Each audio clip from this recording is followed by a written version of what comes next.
قل تعالوا أتل ما حرم ربكم عليكم ألا تشركوا به شيئا وبالوالدين إحسانا ولا تقتلوا أولادكم من إملاق نحن نرزقكم وإياهم ولا تقربوا الفواحش ما ظهر منها وما بطن ولا تقتلوا النفس التي حرم الله إلا بالحق ذلكم وصاكم به ലഅല്ലകും തഅഖിലൂൻ. സ്നേഹമുള്ള സഹോദരി സഹോദരന്മാരെ, സത്യവിശ്വാസികളെ, സത്യവിശ്വാസിനികളെ, ജീവിതത്തിൻ്റെ എല്ലാ രംഗങ്ങളിലും നമുക്ക് സുരക്ഷയും സമാധാനവും നൽകുന്ന അള്ളാഹുവിൻ്റെ നിയമനിർദ്ദേശങ്ങളെ പാലിച്ചുകൊണ്ട് ജീവിക്കണമെന്ന് എന്നെയും നിങ്ങളെയും ഞാൻ ഓർമ്മപ്പെടുത്തുകയാണ്. അള്ളാഹുവിൻ്റെ റസൂലിൻ്റെ പ്രവചനങ്ങൾ ഓരോന്നോരോന്നായി നമ്മുടെ എല്ലാം ജീവിതത്തിൽ നമുക്ക് വെളിപ്പെട്ടുകൊണ്ടിരിക്കുകയാണ്. അള്ളാഹുവിൻ്റെ പ്രവാചകൻ സല്ലല്ലാഹു അലൈഹി വസല്ലം പറഞ്ഞു, ലാ തഖൂമു സ്സാഅത്തു ഹത്താ യുഖ്ബലൽ ഇൽം. വിജ്ഞാനങ്ങൾ ഉയർത്തപ്പെടുന്നത് വരെ അന്ത്യനാൾ വരികയില്ല. പണ്ഡിതന്മാർ മരണപ്പെട്ട് വിജ്ഞാനം പതുക്കെ ഇല്ലാതാകുന്നൊരവസ്ഥ വരും. വത്തക്സുറ സൽസാൽ, ഭൂമി കുലുക്കങ്ങൾ അധികരിച്ചു വരും. വയതഖാറബ സമാൻ, കാലം വേഗത്തിൽ കടന്നു പോകുന്ന അവസ്ഥയുണ്ടായിരിക്കും. വതൽഹറൽ ഫിതൻ, കുഴപ്പങ്ങൾ ലോകമൊട്ടുക്കും പൊട്ടിപ്പുറപ്പെടുന്ന സാഹചര്യമുണ്ടാകും. വയക്തുറൽ ഹർജ്, കൊലപാതകങ്ങൾ അധികരിച്ച് വന്നുകൊണ്ടിരിക്കുമെന്നാണ്. എന്താണ് ഹർജ്? വഹുവൽ ഖത്ൽ, കൊല ചെയ്യപ്പെടുക. അതാണ് ഹർജ് എന്ന് പറഞ്ഞാൽ. നബി സ്വല്ലല്ലാഹു അലൈഹി വസല്ലം വിശദീകരിക്കുകയുണ്ടായി. ഇമാം ബുഖാരി മുസ്ലിമും റിപ്പോർട്ട് ചെയ്യുന്ന ഒരു ഹദീസാണ്. സഹോദരങ്ങളെ, ഈ സായത്തിൽ പറയാൻ കാരണം മരണവാർത്തകളാണ് നിറഞ്ഞു നിൽക്കുന്നത് നമ്മൾ കേൾക്കുന്നതിലെല്ലാം. ഇന്നലെ ഒരു അപകടത്തിൽ 4 പെൺകുട്ടികൾ സ്കൂളിൽ നിന്ന് വരികയും മരണപ്പെട്ടതിൻ്റെ വാർത്ത നമ്മുടെ എല്ലാവരുടെയും മനസ്സിൽ, ഇന്ന് പത്രവും മീഡിയകളും ശ്രദ്ധിച്ച എല്ലാവരുടെയും മനസ്സിൽ നിലനിൽക്കുന്നു. നമ്മുടെ കൺമുന്നിൽ ജീവനുകൾ പൊലിഞ്ഞു പോയിക്കൊണ്ടിരിക്കുന്നു. ഒരു പക്ഷേ ഇതൊക്കെ കൊലപാതകങ്ങളാണോ എന്ന് ചോദിക്കും. ഒരു പക്ഷേ അല്ലെന്ന് നമുക്ക് ഭാഗികമായി പറയാമെങ്കിലും എല്ലാ മരണത്തിന് പിന്നിലും, ഇത്തരം അപകട മരണങ്ങൾക്ക് പിന്നിലെല്ലാം ആരുടെയെങ്കിലും അശ്രദ്ധയോ അല്ലെങ്കിൽ ശ്രദ്ധയില്ലായ്മയോ ഉണ്ടെന്ന കാര്യം പലപ്പോഴും നമുക്ക് അനുഭവപ്പെട്ട ഒരു കാര്യമാണ്. എന്തായിരുന്നാലും ഒരാൾ കൊല ചെയ്യപ്പെടുക എന്നുള്ളത് ഏറ്റവും മോശമായ ഒരു പ്രവൃത്തിയായിട്ടാണ് വിശുദ്ധ ഇസ്ലാം വിലയിരുത്തുന്നത്. എന്തുകൊണ്ടെന്ന് ചോദിച്ചാൽ ഒരു പക്ഷേ നമുക്ക് അനുഭവം ഉണ്ടാകും. ചില ആളുകളെ കുറിച്ച് നമ്മൾ ചോദിക്കുമ്പോൾ അവർ മരണപ്പെട്ടു പോകും. ആ മരണത്തെക്കുറിച്ച് പറയുമ്പോൾ വർഷങ്ങൾ കഴിഞ്ഞിട്ടും ആ ബന്ധുക്കൾ വിതുമ്പുന്നത് നമ്മൾ കാണുന്നുണ്ടല്ലോ. അപ്പോൾ മറന്നു പോകാനാവില്ല ഒരു മരണത്തെ. അതുകൊണ്ട് തന്നെ ഒരു ജീവൻ പൊലിഞ്ഞു പോകുമ്പോൾ അനാഥമാകുന്നത് ഒരു കുടുംബമാണ്, അല്ലെങ്കിൽ മക്കളാണ്. ഒരാജീവനാന്തം ഒരു വൈധവ്യം ഒരു സ്ത്രീക്ക് സംഭാവന ചെയ്യുന്നു. അതല്ലെങ്കിൽ ഒരാൾ മക്കളില്ലാതെ, ഉമ്മയില്ലാതെ മക്കളെ വളർത്തേണ്ടി വരുന്ന സാഹചര്യമുണ്ടാകും. എന്തിനേറെ പറയണം, പണ്ഡിതന്മാർ പറഞ്ഞു വരുമ്പോൾ അവർ പറയുന്നു, ഒരാൾക്ക് ദീർഘകാലം ജീവിച്ച് നന്മ ചെയ്യുവാനുള്ള ഭൂമിയിലെ അവസരത്തെയാണ് അശ്രദ്ധകൾ നഷ്ടപ്പെടുത്തിക്കൊണ്ടിരിക്കുന്നത് എന്ന് പറയുമ്പോൾ എത്രമാത്രം ഗൗരവമുണ്ട് സുഹൃത്തുക്കളെ ആ പ്രവൃത്തി.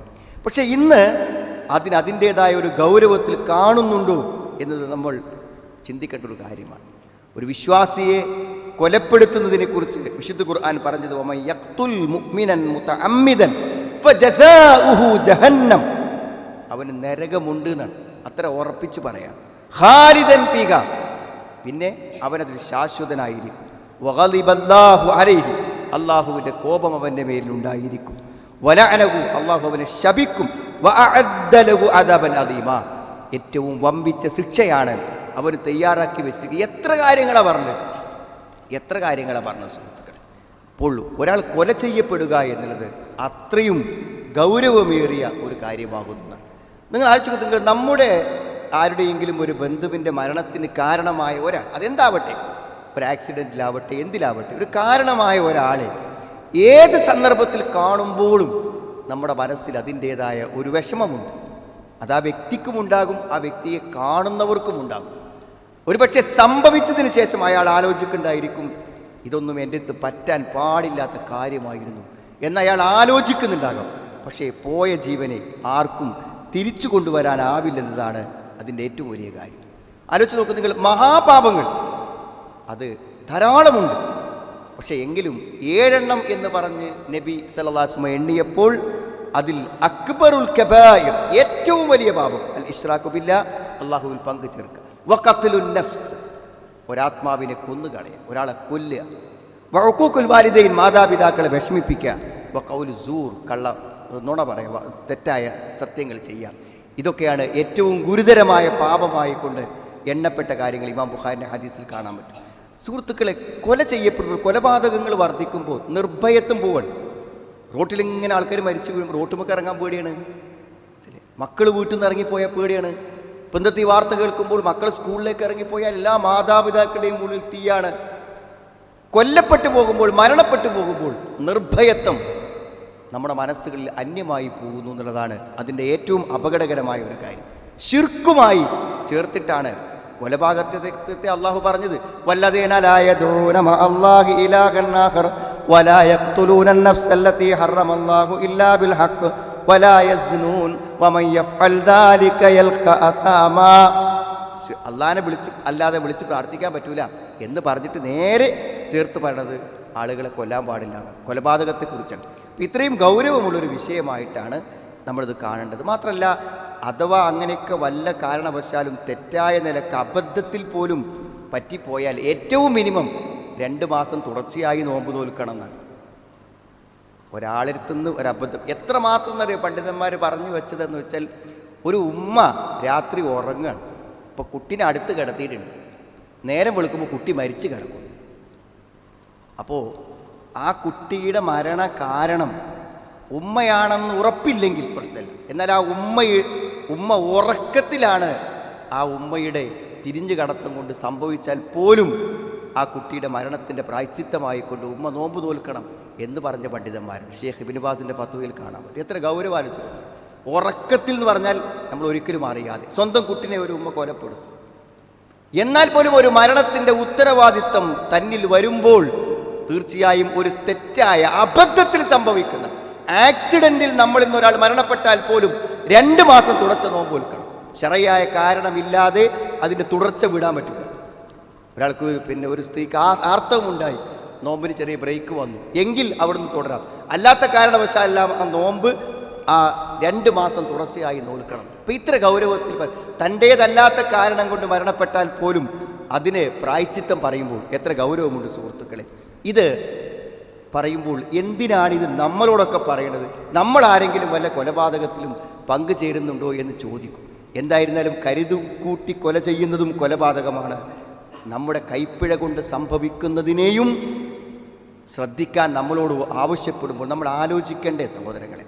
നോക്കൂ നിങ്ങൾ, ഏറ്റവും മിനിമം നിസ്സാരമായി കാണുന്ന കാര്യമാണ് ഭ്രൂണഹത്യ. ഇത് ചെറിയ ചെറിയ നിസ്സാര കാരണങ്ങളെ കൊണ്ട് ഗർഭസ്ഥ ശിശുവിനെ കൊന്നുകളയാം. ചിലപ്പോൾ അതൊക്കെ വളരെ നേരത്തെ പ്രായത്തന്നെ ഗർഭപാത്രത്തിൽ പുറത്തേക്ക് എടുക്കുമ്പോൾ പെടയുന്നത് കാണുമെന്ന് പറഞ്ഞു കേൾക്കും. അവയവങ്ങൾ മുറിച്ച് പുറത്തേക്കെടുത്ത് അതിനെ ഗർഭപാത്രത്തെ ശുദ്ധീകരിക്കുന്നത് എത്ര ക്രൂരമായ കാര്യമാണ്. ഇപ്പോൾ ചില ആൾക്കാർ പറയും 40 ദിവസത്തേലേ ആത്മാവ് വരുള്ളൂ, അപ്പോൾ അതിന് മുമ്പാണെങ്കിൽ പ്രശ്നമില്ല.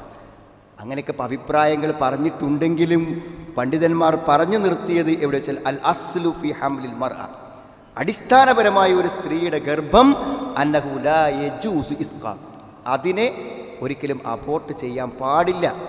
ഫി ജമീഇ മറാഹിലിഹി, ആ കുട്ടിയുടെ ഏത് ഘട്ടത്തിലാണെങ്കിലും ഇല്ലാലി മുബററിൻ ശറഈ, മതപരമായ ഒരു ന്യായം വേണം. എന്താ മതപരമായ ന്യായം? ആ സ്ത്രീയുടെ ജീവൻ അപകടം വരും എന്ന ഘട്ടം, ആ ഗർഭം പൂർത്തിയായാൽ ആ ഉമ്മ മരിച്ചു പോകും എന്ന ഘട്ടമുണ്ടെങ്കിൽ അപ്പോഴും അതാര് പറയണം? ഒരു ഡോക്ടർ പറഞ്ഞാൽ പോലെ ആധികാരികമായി പറയാൻ പറ്റുന്ന ഡോക്ടറായിരിക്കും. അയാളെ വിശ്വസിക്കാൻ പറ്റും, 100% വിശ്വസിക്കാൻ പറ്റും. ഇനി ഒരാൾ പറഞ്ഞാൽ മതി, 1-2 ആളുകളുടെ അഭിപ്രായങ്ങൾ അതിൽ വ്യക്തമായി വേണം. ആലോചിച്ച് നോക്കുന്നത്. എന്നിട്ട് അങ്ങനെ സംഭവിച്ചു പോകുന്ന ആളുകൾ ആരെങ്കിലും ഇങ്ങനെ പറ്റിപ്പോയിട്ടുണ്ടെങ്കിൽ അതിനും ഈ 2 മാസത്തെ നോമ്പ് പറഞ്ഞ പണ്ഡിതന്മാരുണ്ട്. അപ്പോൾ ആലോചിച്ച് നോക്കൂ നിങ്ങൾ, ഈ ഭ്രൂണഹത്യ എത്ര നിസ്സാരമായിട്ടാണ് ആളുകൾ ചെയ്യണത്. എത്ര ഡോക്ടർമാർ, എത്ര ഹോസ്പിറ്റലിൽ ഇത് വളരെ ലാഘവത്വത്തോടുകൂടെ നിർവഹിച്ചു പോകുന്നു. ഒരു കുട്ടിക്ക് എന്തെങ്കിലും വൈകല്യങ്ങൾ ഉണ്ടെന്നൊരു നിഗമനം മനസ്സിലായി? എത്രയോ സ്കാൻ ചെയ്തിട്ടും വൈകല്യങ്ങൾ കണ്ടെപ്പെടാത്തത് കഴിഞ്ഞ ദിവസം നമ്മൾ വായിച്ചു. വൈകല്യങ്ങൾ ഉണ്ടെന്ന് പറയുന്നു. ആ ഉണ്ടെന്ന് പറയുന്നത് എത്രമാത്രം സ്വീകാര്യമാണ്. ഇനി ഉണ്ടെങ്കിൽ എന്താ സുഹൃത്തുക്കളെ? കുട്ടി ജീവിക്കൂലെന്നാണ്. ജീവിക്കേണ്ട, കുട്ടി സ്വാഭാവികമായി മരിച്ചു പോകട്ടെ. ഒരാളെ ജീവിക്കാനുള്ള അവകാശം, അയാൾക്ക് വൈകല്യമുള്ളത് കൊണ്ട് അയാൾ ജീവിക്കണമെന്ന് തീരുമാനിക്കാൻ നമുക്ക് എന്ത് അവകാശമാണുള്ളത്? നമുക്കത് ഭാരമാകുമെന്നാണ്. അതൊരു പരീക്ഷണമായി ഏറ്റെടുക്കണ്ടേ സുഹൃത്തുക്കളെ? വളരെ നിസ്സാരമായിട്ടാണ് ഗർഭപാത്രങ്ങളിൽ വെച്ച് കുട്ടികളെ കൊലപ്പെടുത്തുന്നത്. അത് അംഗീകരിക്കാൻ പറ്റുമോ?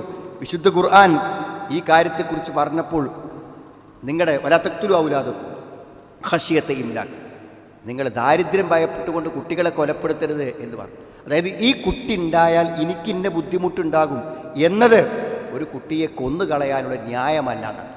ആ ഗർഭം ആ ഉമ്മനെ ബാധിക്കും എങ്കിൽ മാത്രമാണ്, അത് ബാധിക്കുമെന്ന് ഉറപ്പാക്കുന്ന സമയത്ത് മാത്രമാണ് സുഹൃത്തുക്കൾ. ഈ അശ്രദ്ധയാണ് മരണങ്ങൾക്ക് അധികവും പിന്നിലുള്ളത്. അശ്രദ്ധ, ശ്രദ്ധയില്ലായ്മ. അത് നമ്മൾ ആലോചിക്കേണ്ട ഒരു കാര്യമില്ലേ സുഹൃത്തുക്കളെ? നമ്മൾ എന്ത് കാര്യം ചെയ്യുമ്പോഴും ശ്രദ്ധ വളരെ പ്രധാനമാണ്. ഖുർആൻ പറഞ്ഞല്ലോ, വല തുൽഖൂ ബി ഐദീകും ഇല തഹ്ലുകത്തി, നിങ്ങൾ നാശത്തിലേക്ക് നിങ്ങൾ സ്വയം ചെന്ന് ചാടരുത് എന്ന് ഖുർആൻ പറയും. ഇതിൻ്റെ വിശദീകരണങ്ങൾ നമ്മൾ പരിശോധിച്ചാൽ എന്തെല്ലാം പറയേണ്ട നിങ്ങൾ.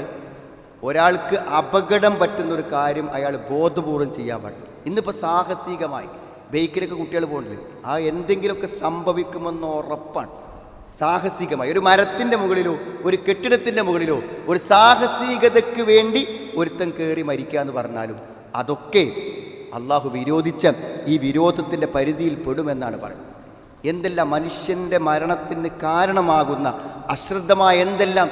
ഇപ്പോൾ നിങ്ങൾ അടുത്ത ദിവസം കേട്ടില്ലേ, 20 വർഷമായിട്ട് രാസവസ്തുക്കൾ ഉപയോഗിച്ചുകൊണ്ട് പാലുണ്ടാക്കി വിൽപ്പന ചെയ്യുന്ന ഒരാളെ പിടികൂടിയത് കഴിഞ്ഞ ദിവസം പത്രത്തിൽ വായിച്ചു. 20 വർഷമായി അയാൾ ഉണ്ടാക്കുന്ന രാസവസ്തുക്കളെ കൊണ്ടുള്ള പാല് ആളുകൾ ഉപയോഗിച്ചുകൊണ്ടിരിക്കുകയാണ്. ജനങ്ങളുടെ ജീവന് അപകടം പറ്റുന്ന ഭക്ഷണ സാധനങ്ങൾ, പാചകങ്ങളിൽ എന്തിലെല്ലാം ആളുകൾ, അതൊക്കെ എത്ര ഗുരുതരമായ മനുഷ്യൻ്റെ ജീവനെ അപകടപ്പെടുത്തുന്ന അശ്രദ്ധകൾക്ക് ഉദാഹരണങ്ങളാണ്. ഒരു വാഹനം ഓടിക്കുന്ന ഒരാൾ പരിചയസമ്പന്നനാകണ്ടേ സുഹൃത്തുക്കളെ? യഥാർത്ഥ ഡ്രൈവർ മദ്യപിച്ച് ലഹരിയിലായപ്പോൾ അയാളെ കൂടെയുള്ള ആൾ, പരിചയസമ്പന്നല്ലാത്ത ആൾ വാഹനം ഓടിച്ചിട്ട് ഒരു കുടുംബം ഒന്നിച്ച്, തെരുവിൽ കിടന്നുറങ്ങുന്ന ഒരു കുടുംബം ഒന്നിച്ചാണ് പോയത്. ഒരു ഡ്രൈവറുടെ അശ്രദ്ധ. രാത്രി സന്ദർഭങ്ങളിൽ ഉറക്കമൊഴിച്ച് ഉറങ്ങുമെന്ന് വിശ്വാസമുണ്ടായിട്ടും ഉറക്കമൊഴിച്ചു വന്ന് വാഹനമോടിച്ച്, എന്തോ ഒരു ധൈര്യത്തിൽ വാഹനമോടിച്ച് കണ്ണു മയങ്ങിപ്പോയി അപകടത്തിൽ മരണപ്പെട്ടു പോയ എത്ര ആളുകളുണ്ട്. എന്ത് ന്യായമാണ് പറയാൻ പറ്റുക? രാത്രിയാണെങ്കിൽ ഒന്ന് ഉറങ്ങി വിശ്രമിച്ചു പോരാം എന്നെന്തുകൊണ്ട് മനസ്സ് ചിന്തിക്കുന്നില്ല? എന്ത് അസൗകര്യങ്ങളുണ്ടെങ്കിലും ജീവനേക്കാളും വലുതാണോ അത്? അവിടെയാണ് ചോദ്യം. ജീവനേക്കാളും വലുതാണോ അത്? ഒരു 2 മണിക്കൂർ വൈകുന്നത്, ഒരു രാത്രി കിടന്നുറങ്ങി രാവിലെ പോരുന്നത് ഒരു ജീവനേക്കാളും വലുതാണ്. സ്വന്തം മക്കളെയും കുടുംബങ്ങളെയും വെച്ചുകൊണ്ട് പോരുമ്പോൾ കണ്ണ് മയങ്ങുന്നുണ്ടെന്നറിഞ്ഞ് പലപ്പോഴും ഉറങ്ങിപ്പോയിട്ട് അപകടങ്ങളില്ലാതെ ഉണർന്ന് വീണ്ടും വാഹനം ഓടിക്കുമ്പോൾ അതൊക്കെ സുഹൃത്തുക്കളെ ബോധപൂർവമുള്ളതാണെന്ന് എങ്ങനെ പറയാതിരിക്കാൻ പറ്റും? നമ്മളിതൊക്കെ ശ്രദ്ധിക്കാറുണ്ടോ? ഇതൊക്കെ എത്ര ഗൗരവത്തോടെ. ലൈസൻസ് ഇല്ലാതെ വണ്ടി ഓടിക്കുന്ന ആൾ നോക്കൂ നിങ്ങൾ. നമ്മുടെ ഒരു കുട്ടി, പ്രായപൂർത്തിയാകാത്തൊരു കുട്ടി വണ്ടി ഓടിച്ചാൽ ആ കുട്ടിക്ക് വണ്ടി കൊടുത്ത രക്ഷിതാവാണ് യഥാർത്ഥത്തിൽ അവിടെ പ്രതിയാകുന്നത്. എല്ലാ ശിക്ഷാ നടപടികൾക്കും അയാൾ വിധേയനാണ്, നമ്മുടെ ഇവിടുത്തെ നിയമപ്രകാരം പോലും. അപ്പോൾ എത്ര ഗൗരവത്തിൽ ചിന്തിക്കേണ്ട കാര്യങ്ങളാണെന്ന്. ട്രാഫിക് നിയമങ്ങൾ ലംഘിക്കുന്ന ആൾ, ട്രാഫിക് വൺ വേ പോകേണ്ട സ്ഥലത്ത് അത് പോകാതെ, സൈഡ് പാലിക്കാതെ, യാതൊരു സിഗ്നലുകളില്ലാതെയൊക്കെ വാഹനം, ഇതൊക്കെ സുഹൃത്തുക്കളെ ജീവനാണ് റോട്ടിൽ എന്ന് ചിന്തിക്കേണ്ട ഒരു വിശ്വാസി. എൻ്റെ കൈകൊണ്ടൊരു ജീവൻ, ഒരു ചെറിയ ജീവി, ഒരു പൂച്ചയോ ഒരു പട്ടിയോ ഒരു പാമ്പോ നമ്മുടെ ടയറിനിടയിൽ കുടുങ്ങിയാൽ നമ്മുടെ മനസ്സ് എത്ര വേദനിക്കും? എത്ര സമയം നമ്മുടെ മനസ്സാക്ഷി വിഷമം അനുഭവിക്കും? അത്ര ഗൗരവമല്ലേ സുഹൃത്തുക്കളെ ഈ കാര്യങ്ങൾ? എന്തുറപ്പാണ് ഈ അമിത വേഗതയിൽ പോകുന്നവർക്ക് അപകടം പറ്റില്ലെന്ന്? ഒരു ബൈക്കിൽ അമിത വേഗതയിൽ പോകുമ്പോൾ എന്തെങ്കിലും ഒരു മൃഗം അതിനെ ഒന്ന് ക്രോസ് ചെയ്താൽ അയാൾക്ക് എന്ത് ചെയ്യാൻ പറ്റും? എന്തിനും ചെയ്യാൻ പറ്റും. റോഡിലൂടെ ക്രോസ് ചെയ്യുന്ന ആൾക്കാർ ഇതിനെക്കുറിച്ചൊക്കെ ഒരു ശ്രദ്ധ യഥാർത്ഥത്തിൽ ഈ ഹദീസുകളൊക്കെ വായിക്കും വേണ്ടേ? അതേപോലെ അശ്രദ്ധയുടെ മരണത്തിൽ ചർച്ച ചെയ്യുന്ന കാര്യത്തിൽ ഡോക്ടർമാർക്ക് പറ്റുന്ന അബദ്ധങ്ങൾ വളരെ എത്ര കൃത്യമായിട്ടാണ് ഇസ്ലാമിലെ കർമ്മശാസ്ത്ര പണ്ഡിതന്മാർ നിർവഹിച്ചിട്ടുള്ളത്. അതിൽ പറഞ്ഞ ചില കാര്യങ്ങൾ, ചില സന്ദർഭങ്ങളുണ്ടാകും. അതായത് ഇപ്പം ഒരു ഹോസ്പിറ്റലിൽ സൗകര്യങ്ങളുടെ അപര്യാപ്തത, ഒരാൾക്ക് ഓക്സിജൻ കൊടുക്കാൻ സൗകര്യമില്ല, അങ്ങനത്തെ ഒരു ഹോസ്പിറ്റലാണ് എത്തിപ്പെട്ടത്. അവിടെ ഡോക്ടർക്ക് ഒന്നും ചെയ്യാനില്ല, കാരണം അതിനുള്ള എക്യുപ്മെൻറ്റ്സ് ഉപകരണങ്ങളില്ല. അങ്ങനത്തെ ഒരു സാഹചര്യത്തിൽ ഒരു പക്ഷേ ആ ഡോക്ടർക്ക് ഒരു എക്സ്ക്യൂസ് അതിനൊരു. അതേപോലെ തന്നെ പിന്നെ ഡോക്ടർക്ക് പരിചയക്കുറവുള്ള ഡോക്ടർക്ക് എത്തി വേറൊരു ഓപ്ഷൻ ഇല്ല. അയാൾക്ക് കഴിയണമൊക്കെ അയാൾ പരമാവധി ചെയ്തു, പക്ഷേ അയാൾക്ക് അത്രേ കഴിയുള്ളൂ, അതുകൊണ്ട് മരണപ്പെട്ടു പോയി. അതിലും ഒരു പക്ഷേ അയാൾക്ക് ഇളവുണ്ടാവാം. എന്നാൽ സുഹൃത്തുക്കളെ, തൻ്റെ ലാഭത്തിനു വേണ്ടി, സാമ്പത്തികമായ ലാഭത്തിന് വേണ്ടി എഴുതിയൊരു മരുന്ന് അല്ലെങ്കിൽ നടത്തിയ ഒരു സർജറി അതൊരാളെ അപകടത്തിലേക്ക് നയിക്കുന്നുവെങ്കിൽ തീർച്ചയായും അത് അയാൾക്ക് ഉത്തരവാദിത്വമുള്ള ഒരു കൊലപാതകം തന്നെയാണെന്ന്. അതേപോലെ തന്നെ ഒരാൾ ചികിത്സ അറിയാവുന്ന ഒരാൾ അശ്രദ്ധ മൂലം ആ ചികിത്സ ശരിയായി നിർവഹിക്കാതിരിക്കാം. ഒരു തിയേറ്ററിൽ കയറുമ്പോൾ അതിന് കുറേ നിയമങ്ങളുണ്ട്, അത് പാലിക്കാതെ അയാൾ ചെയ്തു. അങ്ങനെ ഓപ്പറേഷൻ ചെയ്ത രോഗിക്ക് പിന്നെ എന്തെങ്കിലും വിഷമങ്ങളോ തകരാറുകളോ ഉണ്ടായി എന്ന് വിചാരിക്കും. അങ്ങനെ വന്നാൽ തീർച്ചയായും അയാൾ ഉത്തരവാദിയല്ലേ. ഒരു ജീവനിലാണ് കൈവെക്കുന്നതെന്ന ഓർമ്മ തീർച്ചയായും ജീവനെ ചികിത്സിക്കുന്ന ആളുകൾക്ക് ഉണ്ടാവേണ്ടതുണ്ട്. എല്ലാ രംഗത്തും വളരെ സൂക്ഷ്മതയോടുകൂടെ മുന്നോട്ട് പോകാനുള്ള നിർദ്ദേശങ്ങളാണ് ഇസ്ലാം തരുന്നത്. മറ്റൊന്ന് ആത്മഹത്യയാണ്. ആത്മഹത്യ ഒരാൾ സ്വയം അവനവനെ കൊല്ലുക, ആരും കൊന്നതല്ല, അയാൾ തന്നെ കൊല്ലുക. ആത്മഹത്യകൾ ഏറ്റവും ഗുരുതരമായ തെറ്റാണെന്ന് നമുക്കറിയാം. എങ്ങനെയാണോ ആത്മഹത്യ ചെയ്തത് അത് അതേപോലെ തന്നെ എന്ത് ചെയ്യും, അതേപോലെ തന്നെ അതന്നെ നരകത്തിൽ അയാൾ ആവർത്തിച്ചു കൊണ്ടിരിക്കുമെന്ന് പറയും. അംർ ഇബ്നു ആസ് റളിയല്ലാഹു അൻഹു നബിൻ്റെ അടുക്കൽ വന്നു, നീ ജനാപത്തുകാരനായിട്ട് ഇപ്പോൾ കുളിച്ചിട്ടുണ്ടോ എന്ന് ചോദിക്കുന്നുണ്ട്. അപ്പോൾ അദ്ദേഹം പറഞ്ഞു, ഞാനെങ്ങാനും വെള്ളത്തിൽ കുളിച്ചാൽ ഞാൻ മരണപ്പെട്ടു പോകും, അങ്ങനത്തെ തണുപ്പാണത്, അതുകൊണ്ട് ഞാൻ കുളിച്ചില്ല എന്ന് അദ്ദേഹം പറഞ്ഞു. അപ്പോൾ നബി സ്വല്ലല്ലാഹു അലൈഹി വസല്ലം എന്തില്ലറിയും എന്നിട്ട് അദ്ദേഹം ഈ ആയത്തോതി, വലാ തഖ്തുലു അൻഫുസകും, നിങ്ങളെ കൊന്നു കളയരുത് എന്ന്. നബി സ്വല്ലല്ലാഹു അലൈഹി വസല്ലം ഒന്ന് പുഞ്ചിരിക്കുക മാത്രമാണ് ചെയ്തത്. തയമ്മം ചെയ്ത് നമസ്കരിച്ചാൽ മതി എന്നാണ് അവിടെ പഠിപ്പിക്കപ്പെട്ടത്. അപ്പോൾ വെള്ളത്തിൻ്റെ തണുപ്പ് മൂലം ജീവിതം നഷ്ടപ്പെട്ടു പോകുന്നൊരവസ്ഥയിൽ ആ വെള്ളം ഉണ്ടെങ്കിൽ അയാൾ ഉപയോഗിക്കേണ്ട, അയാൾ തയമ്മം ചെയ്താൽ മതി എന്നാണ്. സ്വന്തത്തെ നശിപ്പിക്കുന്ന ഒന്നും ചെയ്യാൻ അനുവാദമില്ലെന്നതിന് തെളിവായിട്ടാണ് അത് പറയാനുള്ളത്. പലപ്പോഴും പലരുടെയും ആത്മഹത്യക്ക് കാരണം മറ്റു പലരുമാണ്, വെറുതെ ഉണ്ടാവില്ല. ശരി, ഒരു സഹോദരി പറഞ്ഞ അവിടെ ഭർത്താവിൻ്റെ അവിഹിതം, മക്കളുണ്ട്, ഇറങ്ങിപ്പോകാൻ വയ്യ, പക്ഷേ ഇവിടെ ജീവിക്കാൻ പറ്റില്ല, അപ്പോൾ പലപ്പോഴും മരിക്കണം തോന്നും ആരും ഇല്ലാത്തപ്പോൾ. അത് തിരിച്ചുണ്ടാവും. നമ്മുടെ കുടുംബാംഗങ്ങൾ, നമ്മുടെ കൂടെ ജീവിക്കുന്ന ആളുകൾ, അതേമാതിരി കടത്തിലകപ്പെട്ട ആൾക്കാർ, അഭിമാനമല്ലേ ഏറ്റവും വലുത്. അവിടെ കടം വീട്ടാൻ സക്കാത്തിലൊരു വിഹിതമുണ്ട്, അതിന് സമൂഹത്തിന് ബാധ്യതയുണ്ട്. ജീവിതത്തിൽ സ്വയം മരണത്തിലേക്ക് എത്തുന്നവരെ മരണത്തിൽ നിന്ന് തിരിച്ചു കൊണ്ടുവരാനുള്ള കടമ നമുക്കുണ്ട്. അതുകൊണ്ട് സുഹൃത്തുക്കളെ, നമ്മൾ നേരിട്ടോ അല്ലാതെയോ ഒരാളുടെ ജീവനഷ്ടത്തിന് കാരണമായി കൂടാ എന്നത് ഗൗരവപരമായ കാര്യമാണ്. അതുകൊണ്ട് റോഡിൽ വാഹനവുമായി ഇറങ്ങുന്നവന് ജാഗ്രത വേണം. സമയം എത്ര വൈകിയാലും, നമുക്ക് എത്ര ധൃതിയുണ്ടെങ്കിലും ജീവനുകളാണ് നമുക്ക് ചുറ്റുമുള്ളതെന്നുള്ള ഓർമ്മ നമ്മളെ സംബന്ധിച്ചിടത്തോളം അനിവാര്യമായ ഒന്നാണ്. എവിടെയാണെങ്കിലും ഈ ഒരു ബോധത്തോടുകൂടെ നമ്മൾ മുന്നോട്ട് പോകണം. ഒരു മരണം എത്ര വലിയ നഷ്ടങ്ങളാണ് ഉണ്ടാക്കുന്നത് എന്ന് നമ്മൾ യഥാർത്ഥത്തിൽ എപ്പോഴും ഓർത്തുകൊണ്ടിരിക്കണം. നമ്മളിൽ നിന്ന് വേർപെട്ടു പോയവരെ കുറിച്ച് ആലോചിക്കുമ്പോൾ നമുക്കെന്ത് വികാരമുണ്ടോ, എത്ര ദുഃഖമുണ്ടോ, അത് മറ്റുള്ളവർക്കും ഉണ്ടാകും. അതുകൊണ്ട് നാം പ്രാർത്ഥിക്കുക, നാം ജാഗ്രത കാണിക്കുക, ശ്രദ്ധയോടുകൂടെ ജീവിക്കുക. മറ്റുള്ളൊരാളുടെ മരണത്തിന് എൻ്റെ മരണത്തിന് മുമ്പ് ഞാൻ കാരണമായി കൂടാ എന്നുള്ള ഉറച്ച വിശ്വാസവും ഉറച്ച ധാരണയും ശ്രദ്ധയും നമ്മൾ പുലർത്തണം. അള്ളാഹു നമുക്കുള്ള തൗഫീക്ക് പ്രദാനം ചെയ്യുക. അൽഹംദുലില്ലാഹ് ഹംദൻ കസീറൻ ത്വയ്യിബൻ ബാറകൻ ഫീഹി വസല്ലല്ലാഹു അലാ മുഹമ്മദിൻ വഅലാ ആലിഹി വസ്വഹാബിഹി അജ്മഈൻ. അമ്മാ ബഅദ്. ഒരിക്കൽ കൂടെ അള്ളാഹുവിനെ സൂക്ഷിച്ച് ജീവിക്കണമെന്ന് എന്നെയും നിങ്ങളെയും ഞാൻ ഓർമ്മപ്പെടുത്തുകയാണ്. സഹോദരങ്ങളെ, ഓരോ കാര്യങ്ങളെക്കുറിച്ചുമുള്ള ശരിയായ അറിവും ഉത്ബോധനങ്ങളും ബോധ്യപ്പെടുത്തലുകളും അനിവാര്യമാണെന്ന് നമുക്ക് ഓരോ വിഷയങ്ങൾ കേൾക്കുമ്പോഴും നമ്മുടെ മനസ്സിലേക്ക് തോന്നാറുണ്ട്. തീർച്ചയായും നമ്മുടെ ജീവിതത്തിൽ നമ്മുടെ അറിവില്ലായ്മ പലപ്പോഴും നമ്മളെക്കൊണ്ട് തന്നെ പല അബദ്ധങ്ങളും പ്രവർത്തിക്കുന്നു. അതുകൊണ്ട് തന്നെ എല്ലാ കാര്യങ്ങളെക്കുറിച്ചും ശരിയായ അറിവ് ലഭിക്കുവാൻ ബോധപൂർവമായ ശ്രമങ്ങൾ നമ്മുടെ ഭാഗത്ത് വേണം. അപ്പോൾ ജുമാക്ക് എനിക്ക് ഖുത്ബ മനസ്സിലാകുന്ന, കേൾക്കുന്ന, എനിക്ക് അറിവ് ലഭിക്കുന്നൊരു പള്ളിയിൽ വരണം എന്ന് വിചാരിച്ച് എത്ര ബുദ്ധിമുട്ടി വെള്ളിയാഴ്ചകളിൽ ജുമാക്കെത്തുന്ന ആളുകളുണ്ട്. അത് അവരുടെ ബോധപൂർവമായ ഒരു ശ്രമമാണ്. അതുപോലെ തന്നെ സുഹൃത്തുക്കളെ, ജീവിതത്തിൽ ദീനിയായ മതപരമായ കാര്യങ്ങളെക്കുറിച്ച് അറിയുവാനുള്ള ബോധപൂർവമായ ശ്രമങ്ങൾ നമ്മുടെ ഭാഗത്ത് വേണം. നമുക്ക് മാത്രമല്ല, നമ്മുടെ കുടുംബത്തിനും ഇസ്ലാമികമായ അറിവുകൾ പകർന്നു നൽകുവാനും എല്ലാ വിഷയങ്ങളെക്കുറിച്ച് ശരിയായി മനസ്സിലാക്കാനും നമ്മൾ പരിശ്രമിക്കണം. അള്ളാഹു നമ്മോട് പ്രാർത്ഥിക്കാൻ വേണ്ടി പദങ്ങൾ പഠിപ്പിച്ചു തന്ന പ്രാർത്ഥനകളൊന്നാണ് റബ്ബി സിദ്നി ഇൽമ, എനിക്ക് അറിവിനെ വർദ്ധിപ്പിച്ച് തരണേ എന്ന് മഹാനായ റസൂൽ കരീം സല്ലല്ലാഹു അലൈഹി വസല്ലമ ഇടതടവില്ലാതെ അത് പ്രാർത്ഥിച്ചിട്ടുണ്ടെങ്കിൽ നമ്മളൊക്കെ എത്ര പ്രാർത്ഥിക്കണം. അറിയാനും അത് ഉൾക്കൊള്ളുവാനും അതനുസരിച്ച് ജീവിക്കുവാനും അള്ളാഹു നമുക്ക് എല്ലാവർക്കും തൗഫീഖ് പ്രദാനം ചെയ്യുമാറാവട്ടെ. അള്ളാഹു ഞങ്ങളിന്ന് വന്നുപോയ തെറ്റുകളെ, കുറ്റങ്ങളെ ഞങ്ങൾക്ക് നീ പുറത്തു മാപ്പാക്കി തരണമേ റഹ്മാനെ. നിൻ്റെ ഉത്ബോധനങ്ങളെയും നിയമങ്ങൾക്കും അനുസരിച്ച് കൊണ്ട് ജീവിക്കുവാനുള്ള ഹൃദയവിശാലതയും മനസ്സും ഞങ്ങൾക്ക് നീ പ്രദാനം ചെയ്യണമേ റഹ്മാനെ. എല്ലാ ദുരിതങ്ങളിൽ നിന്നും പ്രതിസന്ധികളിൽ നിന്നും ഞങ്ങൾ നീ കാത്തുരക്ഷിക്കണമേ റഹ്മാൻ. ധാരാളം ആളുകൾ നമ്മോടൊക്കെ ദുആ ചെയ്യാൻ വേണ്ടി അഭ്യർത്ഥിച്ചിട്ടുണ്ട്. അള്ളാഹു ഇവിടെ എല്ലാ വിഷമങ്ങളെയും നീ നീക്കി കൊടുക്കണമേ നാഥ. അവരുടെ വിഷമങ്ങളെ, രോഗങ്ങളെ നീ ശിഫയാക്കി കൊടുക്കണമേ റഹ്മാനെ.